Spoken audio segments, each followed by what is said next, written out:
Namaste, I am Javian Swarnima, Assistant Professor in Jayoti Vidyapith Women's University. Today we will discuss about a topic from project planning and construction management, which is termination and construction contract.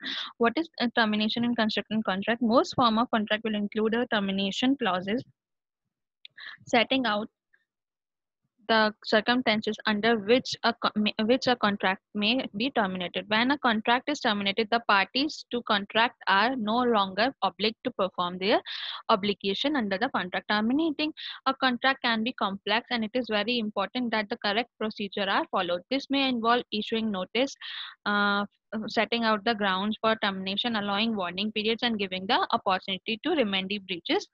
Basically क्या है कि termination contract कि मान लीजिए कोई भी एक party है, वो अपने जितना भी कॉन्ट्रैक्ट में लिखा हुआ है उसको वो कुछ किसी भी सर्कमटेंसेस की वजह से वो परफॉर्म नहीं कर सकती, तो वो क्या दोनों पार्टीज में से कोई भी क्या कर सकता है, कॉन्ट्रैक्ट को टर्मिनेट कर सकता है।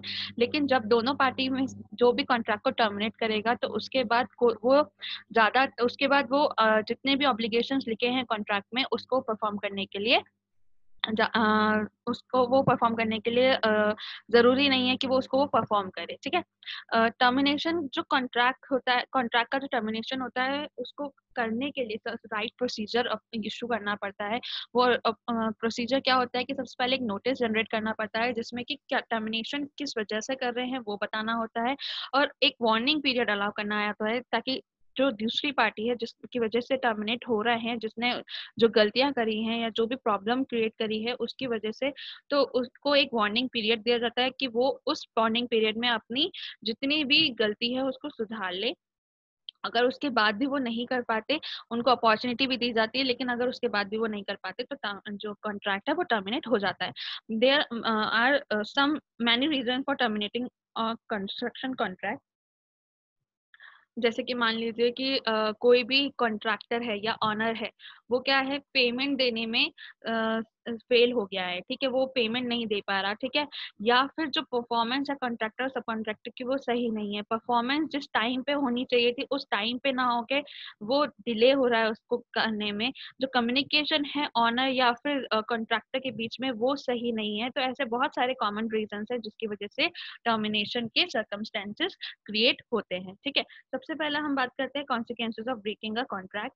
Because termination ends one or both party rights or contractual obligation prior to the completion of project, careful consideration should be given to the consequences. The timeliness of project completion and potential added cost, not to mention exposure to damage, require that termination be approached by both parties with extreme caution and after the analysis by legal counsel, construction expert, accountant, architect and other patient interested. मान लीजिए कोई भी एक party है जिसने क्या किया, terminate जो कॉन्ट्रैक्ट जो था उसमें जो जो पॉइंट्स लिखे थे वो सही नहीं हो रहे, तो उसकी वजह से क्या है, वो कॉन्ट्रैक्ट को ब्रीच कर सकता है या ब्रेक कर रहा है, ठीक है। तो जो भी कॉन्ट्रैक्ट में पॉइंट लिखे थे, अगर अदर कोई भी एक पार्टी उसको परफॉर्म नहीं करती है, तो that is a breaking a contract. और उस होने कॉन्ट्रैक्ट के ब्रेक होने से भी टर्मिनेशन क्रिएट होते हैं, लेकिन उसमें जो डैमेजेस दूसरी पार्टी ने किया है उसको वो क्लेम कर सकती है कि पहले आप ये डैमेज को करिए, एंड उसके बाद क्या होगा, हम इसको कॉन्ट्रैक्ट को टर्मिनेट भी कर सकते हैं अगर आपने ये चीज नहीं करी है, तो ठीक है। बहुत सारे ऐसे रीजंस होते हैं जिसकी वजह से टर्मिनेट होते हैं इस ब्रेकिंग कॉन्ट्रैक्ट में।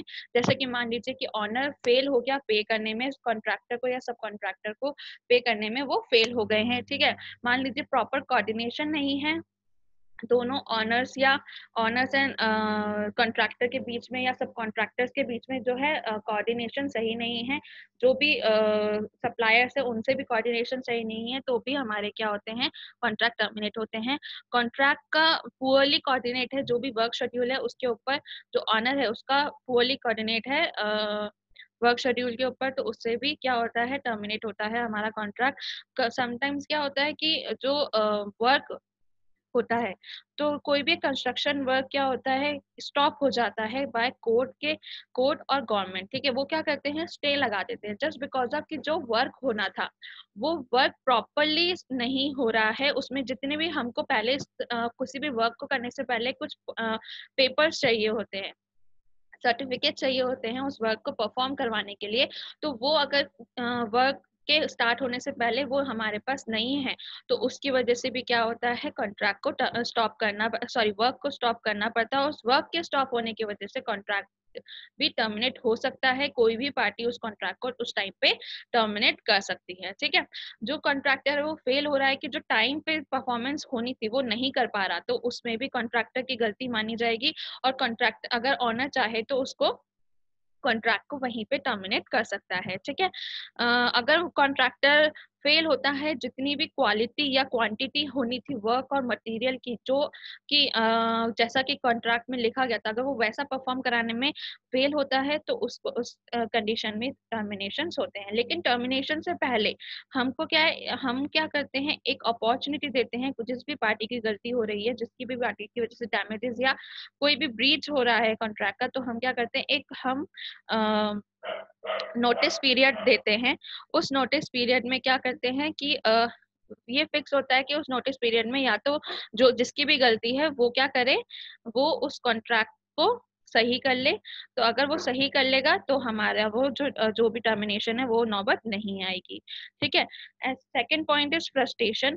फ्रस्ट्रेशन क्या है, समटाइम्स क्या होता है, frustration occurs when circumstances that are not the fault of either party means it is impossible to continue with contract. Sometimes ऐसे कुछ circumstances create हो जाते हैं जिसकी वजह से दोनों पार्टीज अपनी अपनी जगह सही होती है, लेकिन दोनों पार्टी का एक साथ काम करना इम्पॉसिबल हो जाता है।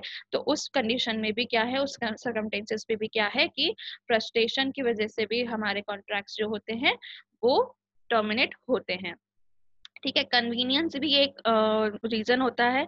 कन्वीनियंस कॉन्ट्रैक्ट में allow termination for convenience. This is useful for example if the client fails to secure sufficient funding for project to proceed. However termination for convenience can leave the terminating party open to significant claims by other party. ठीक है, मान लीजिए कि convenience की किसी एक client के पास क्या था, अपने फंड नहीं थे आगे प्रोजेक्ट को आगे कराने के, तो वो एक टर्मिनेशन ऑफ कन्वीनियंस करके वो अपना जो कॉन्ट्रैक्ट है उसको टर्मिनेट कर देगा।